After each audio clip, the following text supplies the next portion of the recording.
All right, everybody, I want to take a minute to tell you about Corbin, Kentucky, home to adventure, history, and hospitality. Nestled in the foothills of the Appalachian Mountains in southeastern Kentucky, and conveniently located off Interstate 75 by the shores of the pristine Laurel Lake, Corbin is the perfect adventure destination. It's home to Cumberland Falls and the only moonbow in the Western Hemisphere. Corbin is also the birthplace of KFC. You can still eat where it all began and tour the state-of-the-art museum to learn the unique history of Colonel Sanders. Stop by Sanders Park and take a selfie with the bronze statue of the Colonel, then spend a day enjoying the races at Cumberland Run, Corbin's new thoroughbred harness racetrack. And if you're a food lover, Corbin is definitely the place for you. Downtown is full of locally owned restaurants, not to mention lots of great shopping. When you bring your travelers, you'll find a warm welcome because Corbin loves company. To learn more, follow the Corbin Tourism and Convention Commission on Facebook or visit CorbinKYTourism.com. Brought to you by Team Kentucky.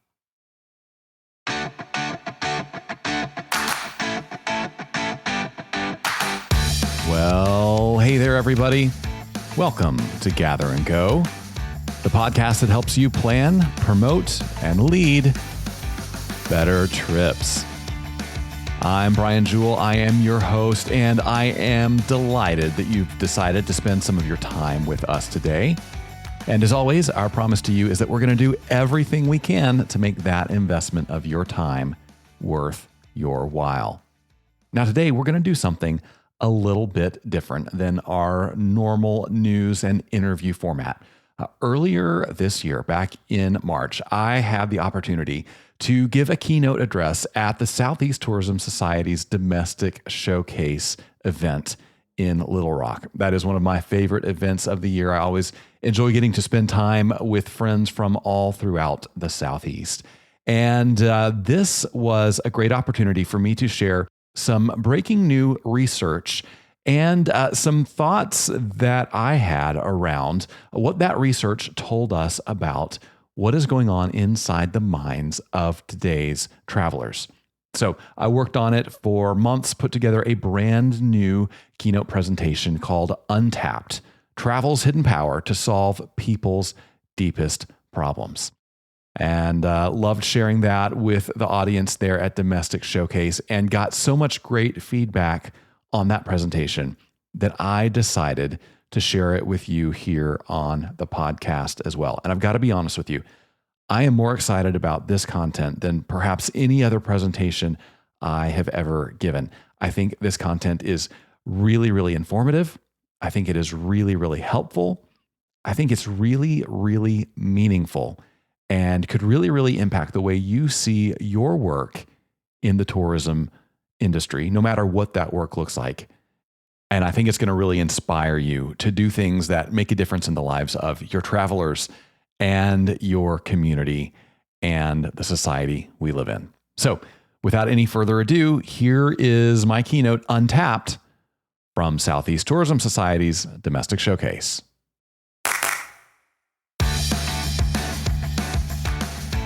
Second year, I am so delighted to be here.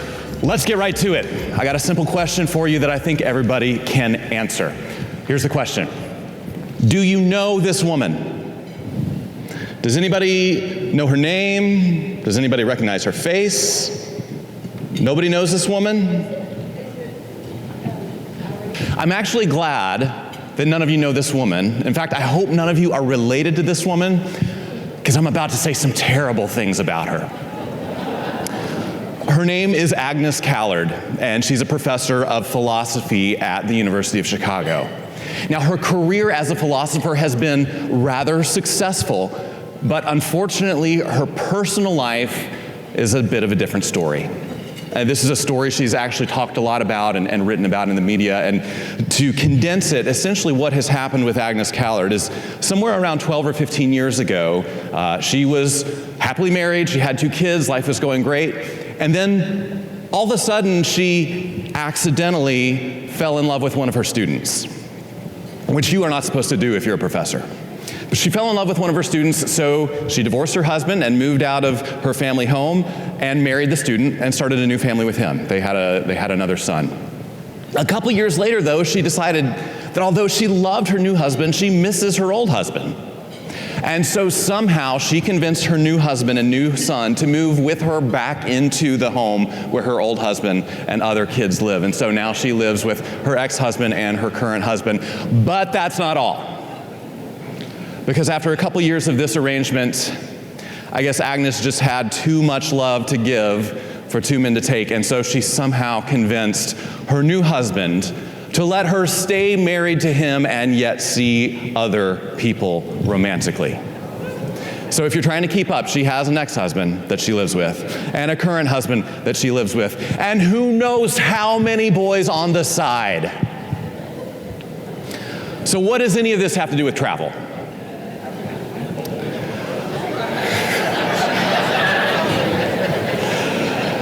So about somewhere in this range, I'm not sure when, but somewhere in the midst of all this drama, Agnes Callard took a trip.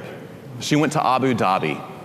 And on this trip, she did many of the things that many travelers and tourists do in Abu Dhabi. Among those things was visiting a pretty famous animal hospital. And like all the other visitors, she posed for a photo with her arm outstretched and a big falcon perched on her arm. And in that moment, she had something of an epiphany. She realized that she doesn't care about animals, she's not into birds, and that nothing about taking this picture with this falcon was going to change her in any way moving forward. And she decided that that experience on the other side of the world was utterly meaningless. And so she kind of filed that idea away for a few years, and then it resurfaced last summer in an article she published in The New Yorker called "The Case Against Travel." Now, in this essay, she basically argues that while many people believe that travel can be life-changing, the vast majority of people who actually travel never experience anything close to meaningful change or personal growth. Now, this article landed with a big splash, especially in the tourism industry. I saw it, I read it, I was appalled by it. I shared it around to our office. Kyle in our office reacted with a level of anger he usually reserves for college football referees. I mean, this was a big, hairy thing. I got on our podcast and I called "The Case Against Travel" an example of smart people saying dumb things, and kind of broke her argument down. And then I patted myself on the back for such a smug and clever takedown, and then I moved on with my life. And I forgot about "The Case Against Travel," and I forgot about Agnes Callard. And then one day late last year, I learned about something called travel coaching. Anybody heard of travel coaching? If you haven't heard of it, don't worry. It's a pretty new phenomenon. It's only been gathering steam for 5 or 8 years, something like that. Travel coaches are not the same thing as travel agents, and they're not tour operators. Travel coaches don't plan travel, they don't book travel, they don't sell travel. What they do is coach people on how to maximize the travel plans they have already made in order to meet some kind of personal goal or inner desire. Now, you may be wondering, what does one have to do to become a travel coach? And I looked into this, and from what I can tell, the main thing you have to do to become a travel coach is say, "Hey, everybody, I'm a travel coach now." And so what we have is a few thousand people around the country with no experience or expertise or credentials or training to speak of, who have somehow convinced their peers to pay them hundreds of dollars for the privilege of hearing their opinions. It's the most millennial thing I've ever heard of. It's easy to joke about travel coaching, and it's always easy to joke about millennials, one of my favorite things to do. But the fact that there are so many people who are willing to pay a stranger to tell them how to have a more meaningful trip should indicate to us that something is wrong. So I encountered this organization called the Travel Coach Network. It's kind of an association that represents a few thousand travel coaches around the country. They did a really fascinating survey of their membership last year. They asked their members, what is the top reason your customers travel? What are they trying to get out of travel? And there were many answers you would expect to see. People want to learn, they want to experience new cultures, they want to see the beauty of the world, et cetera, et cetera. But there were also some answers in that survey that completely caught me off guard. I want to share some of those with you today. 1% of people say they are traveling to make an impact and give back. 2% are traveling to lower stress and boost mental well-being. 4% say they're traveling to find soul healing and inner peace. 6% are traveling to feel alive and be happy, which must mean that when they're at home, they feel dead and are mostly miserable. I don't know what's going on with them. 11% are traveling to find human connection, and 17% say they are traveling for personal development and transformation. Now, none of these numbers seems all that significant on its own, but as I looked at this, I realized that these are a lot of different ways of saying that people are looking for something more from their travel experience. And so when you add them together, you come up with 40% of people looking for a transformational travel moment. Think about that. 40% of the people coming on your tours. 40% of the people engaging with your content. 40% of the people coming to your destination are looking for something more from the travel experience than you may be prepared to offer them. And when I thought of that, I thought of Agnes Callard. Because I think Agnes Callard's problem isn't that travel sucks. I think her problem was that the travel she was doing was not meeting her deeper needs. I want to show you a couple things she wrote in the case against travel. She said, people may speak of their travel as though it were transformative, a once-in-a-lifetime experience. But will you be able to notice a difference in their behavior, their beliefs, their moral compass? Will there be any difference at all? She went on to say, travel is a boomerang. It drops you right where you started. Now, I can't prove this, but I wonder if Agnes Callard took that trip to Abu Dhabi in the middle of a season of intense family chaos and deep personal distress, looking for something like human connection or personal development and transformation or soul healing and inner peace. And I wonder if when she didn't find those things, she wrote off the concept of travel altogether. Now, if you are in this room today, you probably believe, I hope you believe, that travel really does have the power to change lives. But if that's true, then it begs the question, who failed Agnes Callard? Besides her parents and organized religion and the institution of marriage. I mean, when it comes to this disappointing trip, who failed Agnes Callard? Guys, I have thought about this for months now. I'm being sincere. I've thought about this for months now. And the only honest answer that I can come to is that we did. You see, we collectively, as the industry of people who plan and promote and sell and lead travel, we are always happy to leverage that cultural expectation that travel can change lives. But when push comes to shove, all too often we fail to deliver on that promise. And it's not because we don't want to, and it's not because we're incompetent. We're really good at the things that we know how to do. But I wonder how many of us have ever stopped to ask ourselves the question, is the life-changing power of travel my personal responsibility. If you think about the way that you might prepare for a trip, for taking a group out, prepare for having guests in your destination, think about the kinds of things that they ask you, the sorts of questions you're prepared to answer. Somebody might ask, what's the number one question you always get? Where can I find the restroom, right? You can answer that. Where can I find the best coffee shop in town? Where can I find a great souvenir for my grandkids? You can probably answer that. Where can I find soul healing and inner peace? What are you going to say? Now, are your travelers likely to ask you that in those words? Probably not.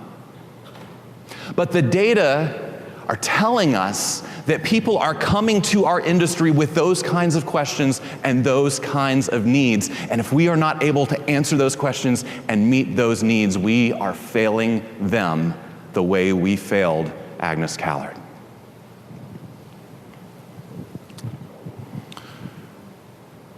So we have a decision to make. Do we continue doing what we're doing and hope that somebody else will figure out how to tap into the transformational power of travel? Or do we say, I recognize that travel has potential, and I recognize that that potential is untapped, and I'm going to take responsibility for doing something about it? And so that's the invitation today. That's what I'm here to encourage you to consider doing. To look beyond the particulars of your own business and rise above the ins and outs of your own profit and loss statement and become a stakeholder in the transformational power of travel. Now, this is difficult for many people, and it's difficult because the everyday business of working in travel means that you spend all your time thinking about business, right? You gotta sell tours, you gotta pay vendors, you gotta set budgets, you gotta meet goals, you gotta make payroll, you gotta do so many things that draw your attention away from the power of travel and focus your attention on the transactions of travel. And I'm afraid that what happens to so many of us is that without realizing it, and completely unintentionally, our relationship with travel becomes simply transactional. It can happen to all of us. Tour operators, your relationship with travel becomes transactional. If you're a DMO, an attraction, a supplier, your relationship with travel boils down to transaction. If you're a travel journalist, well, for some of you, it's not transactional because you're always trying to get everything free. But for the rest of us, I love you all, but you know it's true. For the rest of us, travel boils down to transaction. What I'm here to tell you today is that travel will only reach its full potential when we stop focusing on transactions and start focusing on transformations. That's the most important thing I'm going to say all day, so I'm going to say it again. Travel will only reach its full potential when we stop focusing on transactions and start focusing on transformations. Wait, Brian. If I stop focusing on transactions, isn't that going to hurt my sales? Oh, maybe. Or maybe if you can figure out how to deliver consistently transformational experiences, it's going to send your sales through the roof. So today we're going to talk about what it looks like to take responsibility for making sure that that transformational power of travel does not go untapped any longer. And that looks like a lot of things. I'm going to share 3 ideas with you on that. One of those ideas is that if you're going to be a stakeholder in the potential of travel, you've got to take responsibility for solving travelers' problems. Travel can have so many amazing benefits for travelers. It can boost their mental health, their physical well-being, help them build strong family relationships, connect to their background and their culture and their identity and their spirituality, all kinds of huge positive benefits. And these are actually really well documented by science. A few years ago, actually quite a while ago, there was a study done that showed that when people go on vacation for a week, it creates measurable improvements in their mental and physical health. 1 week vacation, measurable improvements. And so a couple years ago, there were some other academics who wanted to figure out if they could achieve the same result with a short trip that previous study did with a long trip. So they devised an experiment and ran an experiment with short trips, and here's what they found. They said that short trips reduce emotional and social strain, conflict, fatigue, and lack of energy for at least 45 days after travel. Now that is great news for us, but it was actually kind of perplexing for the researchers. Because in the reference study they were comparing against, that 7-day vacation study, after a 7-day vacation, the positive benefits of travel started to deteriorate as little as 3 days after people returned home. So these researchers had to figure out, if a long trip produced a short-lasting result, why is a short trip producing a long-lasting result? They dug around, and what they came up with was that this was actually a feature of the way they designed their study. See, in the week-long vacation study, the researchers just told people, go on vacation for a week and then come back, tell us how you feel. But in the short trip study, these researchers were much more strategic and intentional with the kind of trip they sent people on. Here's what their paper says. It says, participants had to partake in one session of moderate physical activity, like Nordic walking or swimming, and one session of active recovery, like yoga or qigong. And activities were led by a certified coach from the hotel. In other words, the positive benefits of travel don't happen on their own. It takes somebody with knowledge and expertise who is willing to accept responsibility for helping people tap in to the power of their travel experiences. And if you take people on travel experiences, I think that person can be you. Now, some of you might look at this and say, okay, Brian, that's cool, but let's be real. People's deepest problems and needs and issues are spiritual problems and needs and issues. And you know what? Actually, I would agree with you. But if that's the lens through which you see the world, I want to encourage you that travel has the potential to even help you meet people's needs on that level. A few years ago, I was traveling in the Middle East. I was in Jordan, leading a fam tour in partnership with a friend at the Jordan Tourism Board. We had tour operators and travel agents and some pastors and some other folks on this fam. And about halfway through the trip, we went to the site on the banks of the Jordan River where many people believe Jesus was baptized. And this was my third time in Jordan and my third time at the site. So if I'm honest with you guys, I was a little bit distracted. I wasn't really paying attention to the significance of the site. I was more wrapped up in the logistics of the trip. And we were running late, and I hate being late on a fam. It's the worst.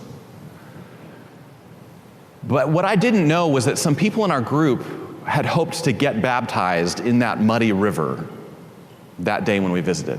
The problem was we had not offered for them to do that, and they hadn't told us in advance they wanted to do that, and we had not planned time in the itinerary for them to do it.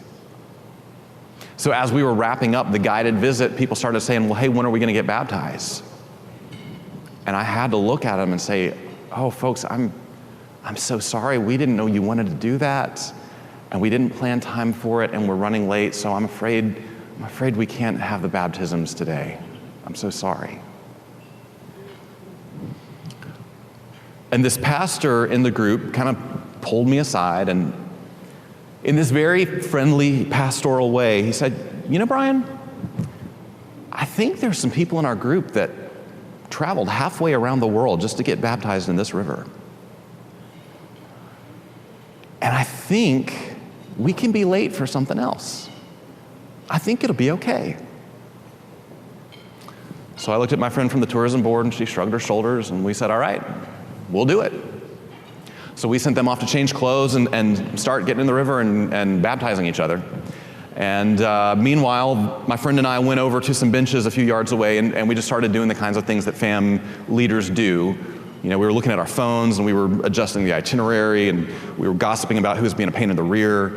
And all of a sudden, there was this noise. And I look up, and in the middle of the river, this woman from our tour group is emerging from the water, and she is shouting for joy. It was a sound like I had never heard before. It was shouting and laughter and tears and prayers and singing, all jumbled up, all rolled into one after another. It was infectious and it was powerful. It caught on with the rest of the group. All the people standing on the riverbank started clapping and cheering for her. Somebody started singing a hymn. Before I know it, the whole group is just spontaneously singing together. It was perhaps the most powerful moment I have ever experienced in 20 years in travel. It was so powerful, in fact, that I had to turn away so that the people in that group wouldn't see the tears streaming down my face. Tears because of the emotion of the moment, yes. Tears also because it brought me face to face with how jaded I had become. Because this woman was having this amazing experience, and this group was having this amazing experience, and they almost missed it because I didn't want to be late. But fortunately, there was one person there who saw the potential in that moment and took responsibility for making that potential reality. Tapping into the power of travel means taking responsibility for solving travelers' problems. It also means taking responsibility for solving destinations' problems. Tourism can be an immense force for good in communities and in destinations, and there are people who can speak to this with much more authority than I can. So I'm not going to say a ton about it, but I do want to share with you something that some economists found last year when they were studying the impact of tourism on a few dozen of the biggest cities in the world. What they found is that tourism growth in major cities coincided with steep drops in unemployment and air pollution, as well as increased pay among women and overall economic growth. This is all awesome, wonderful impacts. The problem is none of these things happen automatically. None of them happen on their own, and none of them are as simple as they sound on the surface. Take economic development, for example. As they dug more into the economic data, they found that in North America, a 1% increase in visits is associated with a roughly 0.5% increase in real GDP. That's great news. That's wonderful. But the magnitude of the impact depends on the destination's ability to minimize economic leakage. Now, I never imagined I would stand on a stage and use the word leakage in front of a polite audience. But what they are talking about here is this tendency that is very well documented of tourism dollars to come into an economy and then flow right out of that economy without ever making a substantial difference in that economy. It happens all the time and all over the place. And what stops it is when the destination figures out how to keep the money local. What stops it is when someone in that destination recognizes the potential that tourism can have for their community and takes responsibility for making that potential a reality. That means things like encouraging people to do business with locally owned hotels and restaurants, helping those organizations localize their supply chain, and helping them hire from disadvantaged communities and create pathways to real meaningful careers for the people in town. And if you work at a destination anywhere in the Southeast, I think that person could be you. And if it's not you, I don't know who it will be. We take responsibility for solving travelers' problems and solving destinations' problems, and finally, solving society's problems. Well, that's real ambitious. That's completely unrealistic. Society is more broken than any of us can handle. Well, I know what you're saying, but I also know that travel is uniquely situated to address some of the biggest issues we have in society right now. Issues like political division and racial tension and environmental stress and all kinds of other things. And the reason we are uniquely situated to address them is because we are in the business of bringing people together in a way that nobody else does. There has been lots and lots and lots of research over the years about what happens when people from opposing groups actually get together. And the research always shows that when people from different groups get together, it leads to a dramatic reduction in prejudice between the two groups. There were some social scientists that looked into this a few years ago. They did a meta-analysis, which is when you take a bunch of other people's studies and you combine them and you try to pull out overarching themes. And the good news they found was getting people together reduces prejudice. But it shouldn't surprise you at this point in the morning to hear that that reduction in prejudice doesn't happen automatically. There are ways that it works and there are ways that it doesn't work.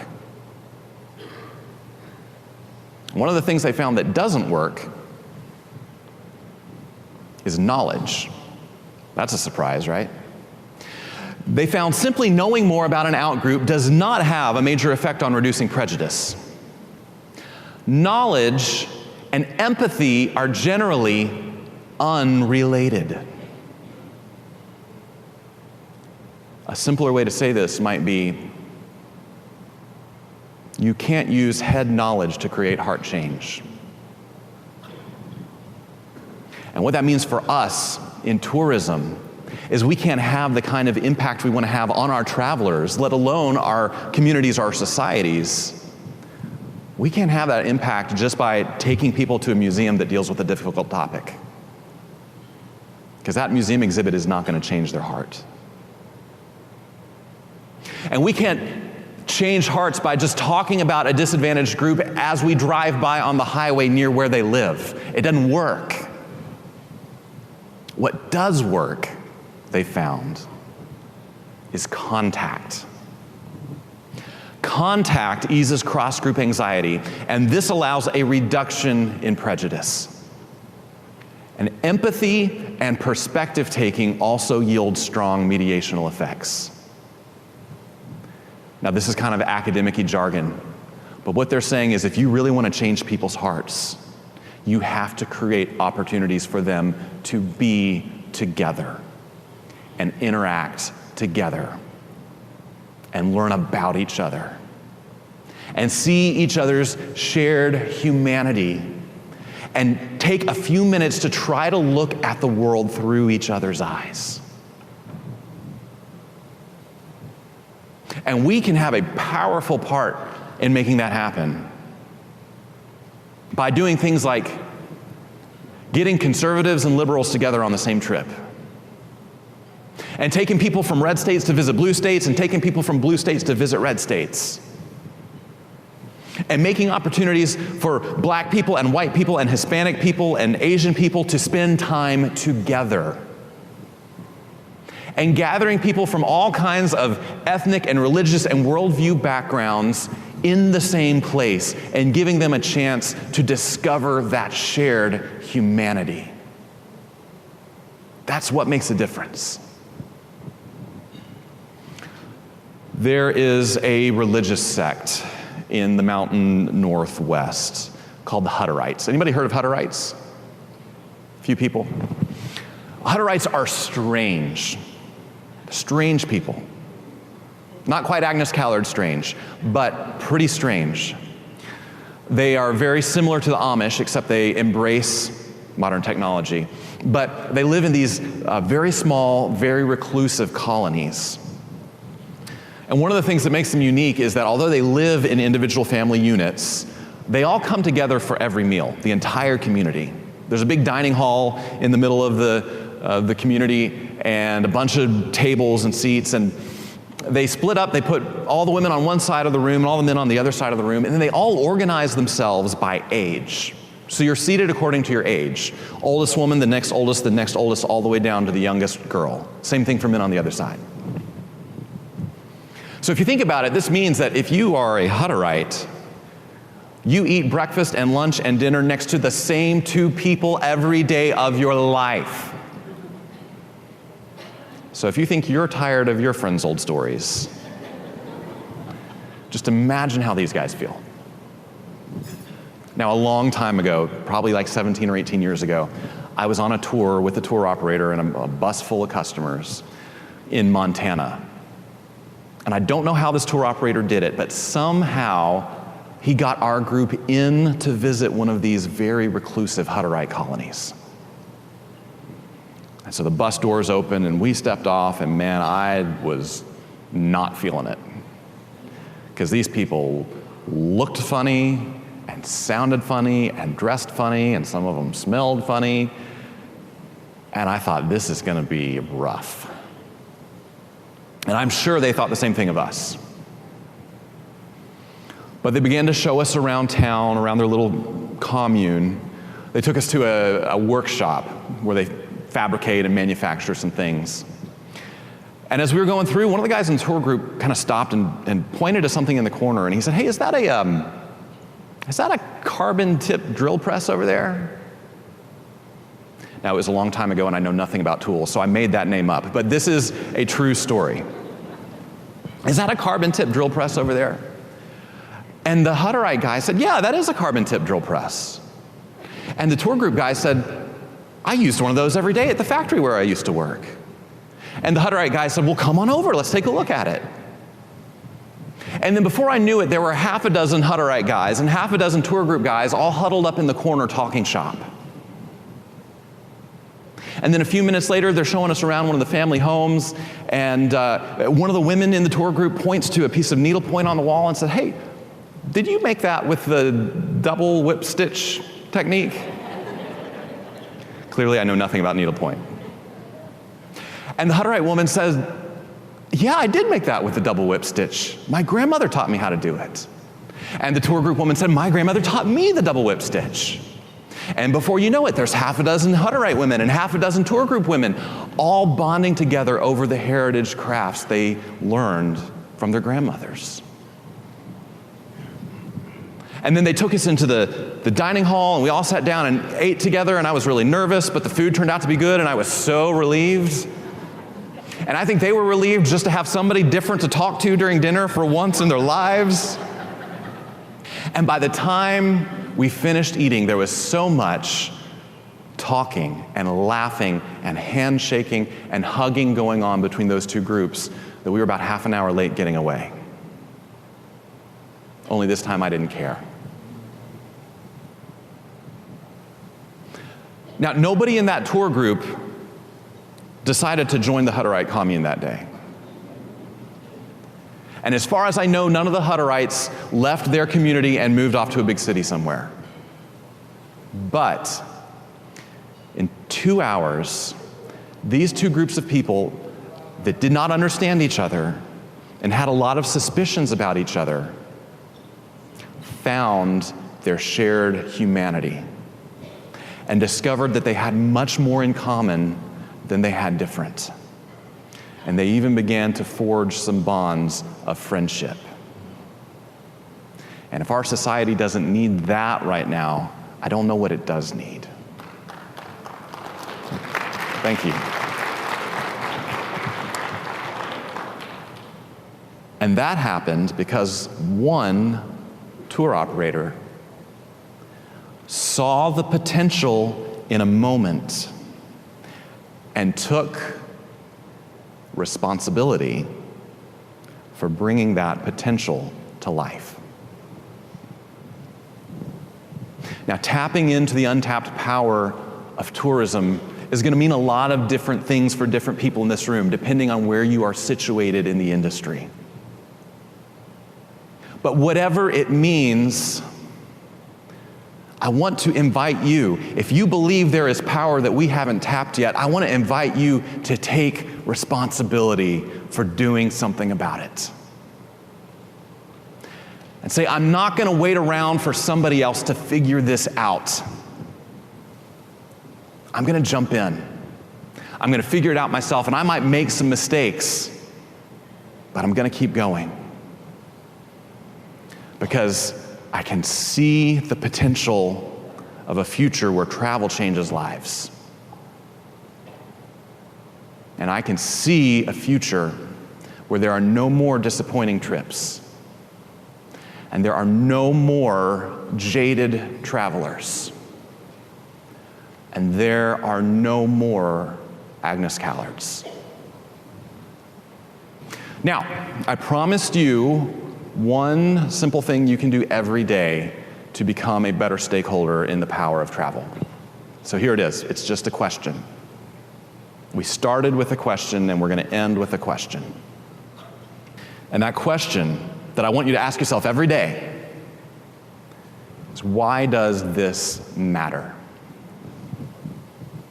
Why does this tour matter? Why does this partnership or this experience or this program matter? Why does this content I'm working on matter? This is a simple question that hardly anybody ever asks themselves. And I think we don't ask because it takes us to some pretty scary existential places in our brains. Like every now and then, once or twice in your life, you may ask this question, like when you're considering a career change, you're having a midlife crisis. But in general, most of us don't spend a lot of time thinking about this. But if we want to tap into the power of travel, we're going to have to spend some time thinking about it. And see, the ways that we often answer this question are things like, well, this matters because I've got to feed my family. I got to keep the business going. I got to make payroll. I got to support the community. And in terms of career purpose and satisfaction, those are good answers. But if we really want to tap into the deeper power of travel, I don't think they are quite good enough. They're not going to get us there. And so if you ask yourself this question, the first time you ask it, if you're like most people, you will struggle to find an answer. That's okay. I'm not mad at you. But if you ask yourself that question tomorrow and you can't find an answer, I want you to ask it again the next day. And then ask it again the next day, and then again the next day. And the reason why I want you to do it every day is because the things that we do every day begin to shape who we are. Sometimes in ways that are completely imperceptible to us. And if you will ask yourself this question every day, eventually you're going to start thinking some thoughts you've never thought before. And you're going to start seeing some opportunities you have never seen before, and taking some actions you've never taken before, and making some impacts that you have never made before. When you make an impact like that, when you tap into the untapped power of travel, It's going to change your travelers. And it's going to change your community. And it's going to change our society. And it's going to change you. Thanks so much, everybody. Appreciate it. Well, I sure hope that you enjoyed that content, and I hope that you found it helpful, maybe a little bit inspiring, dare I say, even transformational. Now, if you liked it, if you have questions, if you hated it, well, I would sure love to hear from you. You can reach us at podcast@grouptravelleader.com. I read every email that comes into that address. It's really a pleasure for me to connect with you and hear what you're thinking, what your ideas are, what your questions are. And whether you have something on your mind you'd love to talk about, whether you want to tell me a story from your experience on the road, share a road tip that could help our audience, or even sound off about something you see happening in the tourism industry or the world at large that you think we need to take notice of, boy, I would welcome the opportunity to hear from you. And you never know, your thoughts and questions and ideas might just end up as a topic of a future episode of Gather and Go. And hey, while you're in the mood to give us some feedback, would you do me a huge favor? Would you go to your favorite podcast playing app? And if you haven't already subscribed or followed Gather and Go, then go ahead and do that now. And while you're in there, give us a rating, leave us a review. Those are super helpful. And I am thankful to everyone who has done that so far. Now, on the next episode of Gather and Go, I'm going to bring you a really fascinating conversation with Joe Pine, who literally wrote the book on business, specifically experiential business, and how people like you can tap into the power of experience to really deliver outstanding value to their customers and to grow businesses in today's economy. Joe's a fascinating guy with many, many great insights. You are not going to want to miss that conversation. Until then, though, remember this. At the end of the day, we are all on this trip together, so let's make it a good one. See you next time on Gather and Go. Gather and Go is hosted and executive produced by me, Brian Jewell. Our publisher is Mac Lacey. Danya Simmons is our creative director. Ashley Ricks is our circulation manager and graphic designer. Our sales team is Kyle Anderson and Bryce Wilson. To advertise on the podcast, call Kyle or Bryce at 859-253-0455. Gather and Go is a production of the Group Travel Leader. For more information on our podcast, magazines, and events, visit us online at grouptravelleader.com.